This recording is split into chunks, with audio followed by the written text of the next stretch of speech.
સમય રહેશે કલાક ને કુલ ગુણ રહેશે કેટલો રહેશે કુલ ગુણ 25 ગુણનું પેપર રહેશે. તો સાહિત્ય તમારે પૂરેપૂરું પેપર સોલ્યુશન જોવાનું રહેશે. ચેનલમાં નવા હો તો ચેનલને સબસ્ક્રાઈબ કરવાનું ભૂલતા નહીં, બેલ આઇકન પણ દબાવી દેજો. તો સાહિત્ય પૂરેપૂરું સોલ્યુશન જોજો. આની પહેલાં આપણે 2 પેપર કરાવી ચૂક્યા છીએ, એ પણ સાહિત્ય જોઈ લેજો. તો વિભાગ એ છે, નીચે આપેલા પ્રશ્નોમાંથી યોગ્ય વિકલ્પ પસંદ કરીને લખો. તો આમાં આપણે કુલ 6 યુનિટમાંથી 4 યુનિટ લીધેલા છે, જેમાં આપણે 5મું યુનિટ છે, 13મું, 17 અને 18 યુનિટને સમાવેશ કરેલો છે. બાકીના જે 6 અને 7 યુનિટના ક્વેશ્ચનો છે તમને જે બીજા 2 મોડલ પેપર છે એમાંથી પણ તમને મળી જશે. તો પહેલો ક્વેશ્ચન છે, હાલમાં ભારતમાં છત્તીસગઢ, મધ્યપ્રદેશ અને આંધ્રપ્રદેશમાં કોની વસ્તી વધુ છે? તો હાલમાં ભારતમાં છત્તીસગઢ, મધ્યપ્રદેશ અને આંધ્રપ્રદેશમાં કોની વસ્તી વધુ છે? તેમાં ગોળ જનજાતિની વસ્તી વધુ છે, એ તમારે યાદ રાખવાનું રહેશે. કોની? ગોળ જનજાતિ છે એની વસ્તી છે એ વધુ છે. પછી આગળનો ક્વેશ્ચન છે, રાજાઓને વર્ષાસન આપવાની પ્રથા ભારતમાં આજે પણ ક્યાં ચાલુ છે? તો ડાંગમાં ચાલુ છે. ક્યાં છે? ડાંગ છે, જે ગુજરાતમાં આપણે આવેલું છે, સૌથી નાનો જિલ્લો છે વસ્તીની અને વિસ્તારની દ્રષ્ટિએ.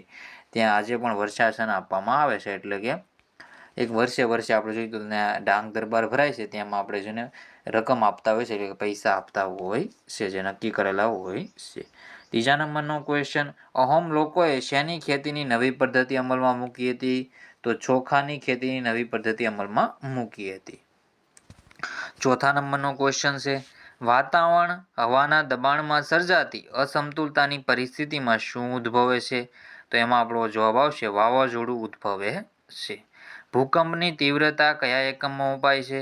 તો ભૂકંપની તીવ્રતા છે રિક્ટર સ્કેલમાં મપાય છે. કેમાં? રિક્ટર સ્કેલમાં મપાય. એમાં આપણો જવાબ આવશે અમલમાં મૂકી હતી. ચોથા નંબરનો ક્વેશ્ચન છે, વાતાવરણ હવાના દબાણમાં સર્જાતી અસમતુલતાની પરિસ્થિતિમાં શું ઉદ્ભવે છે? તો એમાં આપણો જવાબ આવશે વાવાઝોડું ઉદ્ભવે છે. ભૂકંપની તીવ્રતા કયા એકમમાં મપાય છે? તો ભૂકંપની તીવ્રતા છે રિક્ટર સ્કેલમાં મપાય છે. કેમાં? રિક્ટર સ્કેલમાં મપાય છે. ગુજરાતમાં જોવા મળતા તીડ કયા નામે ઓળખાય છે? તો ગુજરાતમાં જોવા મળતા તીડ છે રણતીડ કે ખાવધરા તીડ તરીકે ઓળખાય છે. 7મા નંબરનો ક્વેશ્ચન છે, આપણા દેશના પ્રથમ મહિલા વડાપ્રધાન બનવાનું ગૌરવ કોને પ્રાપ્ત થયું છે? તો આપણા દેશના પ્રથમ મહિલા વડાપ્રધાન બનવાનું ગૌરવ છે ઇન્દિરા ગાંધીને પ્રાપ્ત થયું છે. કોને? ઇન્દિરા ગાંધીને પ્રાપ્ત થયું છે.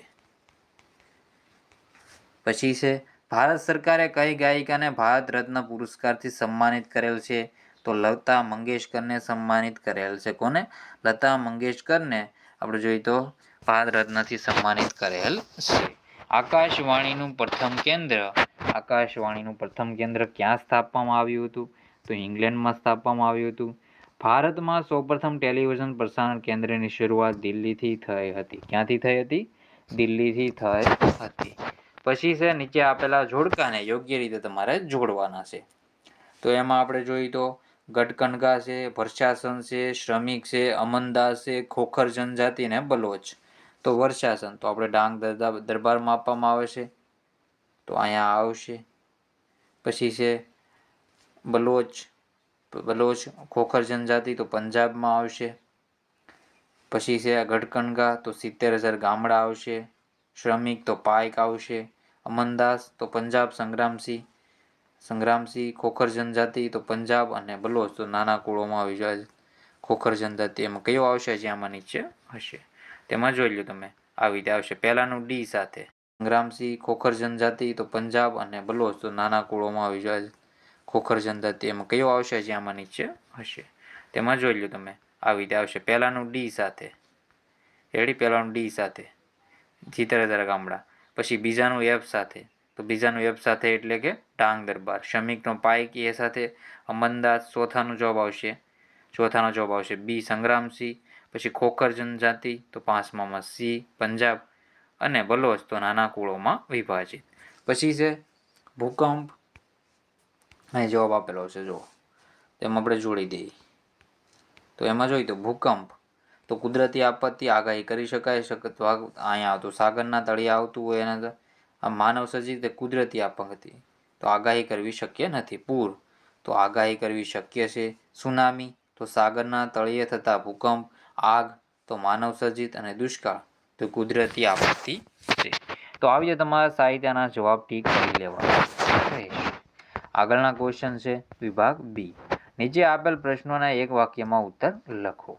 અકબરના કયા સેનાપતિએ ચેર જાતિ પર હુમલો કરીને તેને પરાજિત કર્યા હતા? તો અકબરના સેનાપતિ માનસિંહે ચેર જાતિ પર હુમલો કરીને તેને પરાજિત કર્યા હતા. ભારતના ગોંડવાના નામના વિશાળ વનપ્રદેશમાં રહેનારી પ્રજા તરીકે ઓળખાય છે. તો ભારતના ગોંડવાના નામના વિશાળ વનપ્રદેશમાં રહેનારી પ્રજા ગોળ તરીકે ઓળખાય છે. ત્રીજા નંબરનું છે અહોમ સમાજ કુળમાં વહેંચાયેલો હતો. તેમના કુળને કહેવામાં આવતું. તો અહોમ સમાજ છે જે કુળમાં વહેંચાય તો તે કુળને ખેલ કહેવામાં આવતું હતું.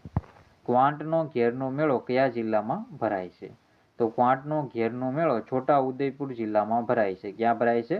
છોટા ઉદેપુર જિલ્લામાં ભરાય છે. ભૂકંપ એટલે શું? તો સામાન્ય રીતે પૃથ્વી સપાટીના કંપવાની ભૂકંપ કહે છે. ભૂકંપની તીવ્રતા શેમાં માપવામાં આવે છે? તો ભૂકંપની તીવ્રતા છે રિક્ટર સ્કેલ નામના એકમમાં માપાય છે. વાવાઝોડું એટલે શું ને પૂર એટલે શું?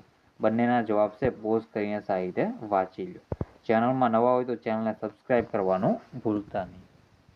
તો સાહિત્યના જવાબ જોઈ લો.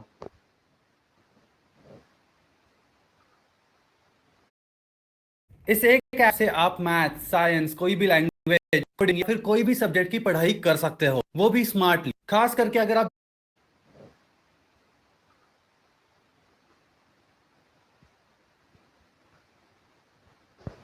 પછી છે આગળના ક્વેશ્ચન જોઈએ તો આપણે ભારતના પ્રથમ મહિલા રાષ્ટ્રપતિ. તો ભારતના પ્રથમ મહિલા રાષ્ટ્રપતિ હતા પ્રતિભા પાટીલ ને બીજા રાષ્ટ્રપતિ અત્યારે હાલમાં છે દ્રૌપદી મુર્મુ. ભારતના પ્રથમ મહિલા વડાપ્રધાન. તો ભારતના પ્રથમ મહિલા વડાપ્રધાન ઇન્દિરા ગાંધી હતા. પછી છે નીચે આપેલ ખાલી જગ્યાઓ પૂરો. તો આ સાહિત્યના જવાબ તમારે જોઈ લેવાના રહેશે. જવાબ સાહિત્ય જોઈ લો. મનોરંજન માટે લોકપ્રિય દ્રશ્ય શ્રાવ્ય સાધન છે. તો સિનેમા. પૃથ્વીના પેટાળમાં રહેલા ખનિજોની માહિતી મેળવવા ખાલી જગ્યા ખૂબ જ ઉપયોગી માધ્યમ છે. તો કૃત્રિમ ઉપગ્રહો. જાતિગત ભિન્નતાની અસર મોટા ભાગે ગામડામાં જોવા મળે છે. સાગરના તળિયે થતા ભૂકંપોથી ઉદ્ભવતા વિનાશકારી મોજા સુનામીના નામે ઓળખાય છે. મુલતાન અને સિંધમાં ખાલી જગ્યા અને ખાલી જગ્યા જાતિ તો લંગા અને અરગુ. વિભાગ સી છે. નીચે આપેલા પ્રશ્નોના માગ્યા મુજબ ઉત્તર લખવાના છે. આદિવાસી સમુદાયનું જીવન કઈ કઈ બાબતો પર નિર્ભર છે? તો હું ધીરે ધીરે બધા ક્વેશ્ચન સ્ક્રોલ કરું છું, તમે જવાબ જોઈ લેજો. પૂર આવવા માટે કયા કયા કારણો જવાબદાર છે? તો આના જવાબદાર કારણો છે સાહિત્ય જોઈ લો. પછી ઘરકામમાં કઈ કઈ બાબતમાં ભેદભાવ જોવા મળે છે? આઝાદી સમયે મહિલાઓ કઈ રીતે આંદોલનમાં જોડાઈ હતી? અને જાહેરાતના 2 ફાયદાઓ જણાવો. પછી છે નીચેના પ્રશ્નોના સવિસ્તાર ઉત્તર લખો. ટેલિવિઝનના ફાયદા એટલે કે ટીવીના ફાયદા જણાવવાના છે. મહિલા સશક્તિકરણ માટે સરકાર કેવા પ્રયત્નો કરે છે?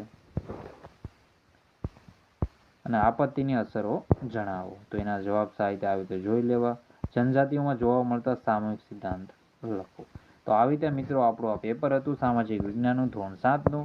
તો સાહિત્ય તમારું સોલ્યુશન જોઈ લેવાનું રહેશે. તો મિત્રો વિડીયોને એન્ડ કરીએ છીએ. જય હિન્દ, જય ભારત.